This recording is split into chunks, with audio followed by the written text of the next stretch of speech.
Esse é o nosso capítulo 26 sobre o resumo cronológico dos 4 evangelhos. Hoje, a nossa análise foca em uma sequência impressionante no Evangelho de Lucas. A gente vê a tensão entre Jesus, os líderes religiosos e a multidão atingir níveis absurdos. E sabe o que é mais fascinante aqui? É como o texto organiza isso de forma magistral, misturando ensinamentos que a gente já conhece de outros evangelhos com relatos e parábolas que são totalmente exclusivos da narrativa de Lucas. Fica claro que existe uma mensagem inconfundível sobre quais devem ser as verdadeiras prioridades da nossa vida.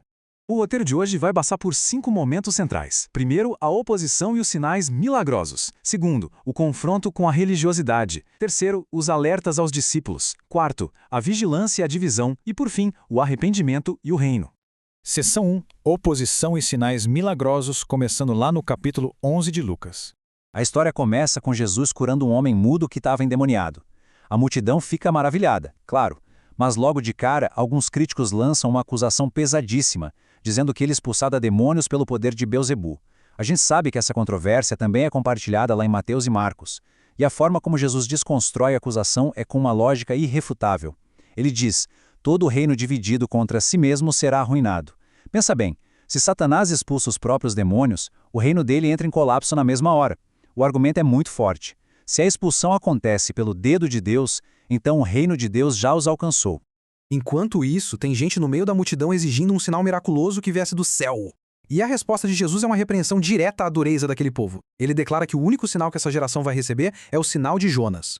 Assim como o profeta Jonas foi um sinal para a antiga cidade de Nínive, que acabou se arrependendo, o Filho do Homem é o sinal para aquela época. Ele deixa destacado que no juízo, povos do passado vão condenar aquela geração simplesmente porque eles viram algo muito menor e se arrependeram, enquanto ali, bem na frente deles, estava alguém infinitamente maior. Seção 2. Confrontando a religiosidade.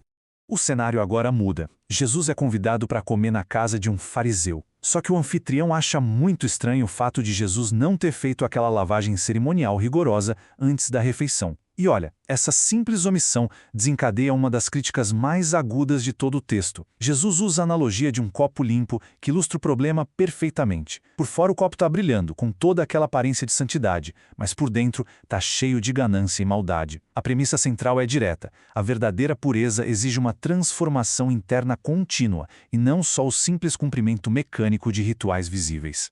E a partir dessa ideia, Jesus solta uma série de sentenças muito duras, conhecidas como os ais. É válido mencionar que o Evangelho de Mateus relata críticas muito parecidas no capítulo 23, mas em um momento cronológico completamente diferente. Aqui, a narrativa expõe como eles calculam o dízimo da menor das ervas, mas simplesmente ignoram a justiça e o amor de Deus. Denuncia o amor por lugares de honra, compara os líderes a túmulos escondidos e atinge também os peritos na lei, que amarravam fardos pesadíssimos sobre os ombros dos outros sem ajudar com um dedo sequer. Além disso, os acusa de construírem túmulos para os profetas do passado. Seção 3. Alertas aos discípulos. Agora entrando no capítulo 12.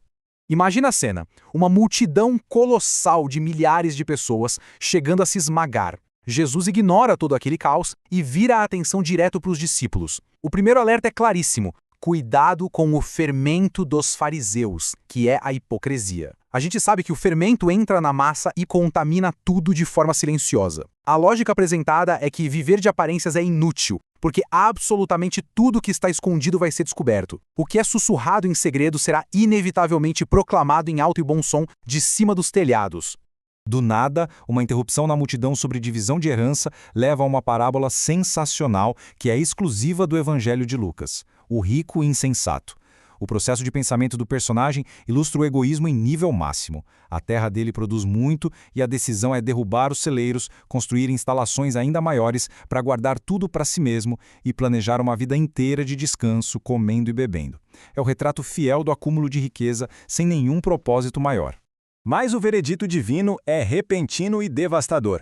Insensato! Esta mesma noite a sua vida lhe será exigida. Tudo aquilo que ele guardou freneticamente não serviria de absolutamente nada. Essa narrativa expõe a futilidade trágica, que é dedicar a vida inteira para acumular tesouros terrenos, negligenciando a importância de ser rico para com Deus.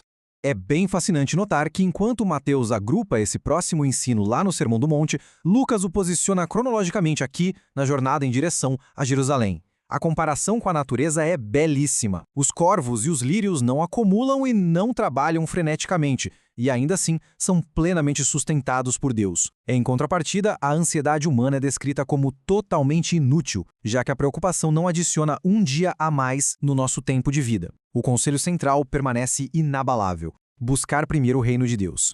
Seção 4. Vigilância e divisão. O tom da conversa se torna ainda mais urgente quando o ensino avança para a necessidade vital de vigilância constante, como servos mantendo as lâmpadas acesas à espera do Filho do Homem. A dinâmica do administrador ilustra isso perfeitamente. Os resultados variam de acordo com a atitude. O servo fiel é grandemente recompensado, enquanto aquele que acha que o Senhor vai demorar e se torna abusivo sofre uma punição muito severa. A regra de justiça estabelecida aqui é que quem conhece a vontade de Deus e não a coloca em prática sofre consequências maiores. Ou seja, a quem muito é dado, muito será exigido. Logo depois, vem uma afirmação que choca pelo seu peso e pela aparente contradição. Vocês pensam que vim trazer paz à terra? Não, eu lhes digo. Ao contrário, vim trazer divisão. É uma frase muito intensa para mostrar que a missão de Jesus aumenta os riscos. O compromisso autêntico com a verdade do reino inevitavelmente criará atritos profundos, separando até mesmo os laços mais estreitos de família em nome da lealdade absoluta. E chegamos à nossa última sessão, lá no capítulo 13, Arrependimento e o Reino. Algumas notícias trágicas sobre um massacre de galileus ordenado por Pilatos geram uma resposta contundente num relato que é 100% exclusivo do Evangelho de Lucas. A resposta de Jesus desmancha a ideia de que o sofrimento alheio é uma balança para medir o nível de pecado de alguém. Tragédias são apenas lembretes de que todos são mortais, e isso é reforçado pela frase: se não se arrependerem, todos perecerão. Essa urgência toda ganha contornos de paciência logo na sequência com a parábola da figueira estéril, que recebe mais um ano de cuidado antes de ser cortada, outra passagem brilhante que só aparece neste evangelho. Imediatamente após isso, a misericórdia entra em ação, de novo em uma narrativa exclusiva de Lucas. A cura acontece no sábado, libertando uma mulher encurvada por uma doença há 18 longos anos. A declaração é simples, mas totalmente restauradora. Mulher, você está livre da sua doença. E quando o dirigente da sinagoga se revolta com o dia escolhido para a cura, a hipocrisia é exposta mais uma vez.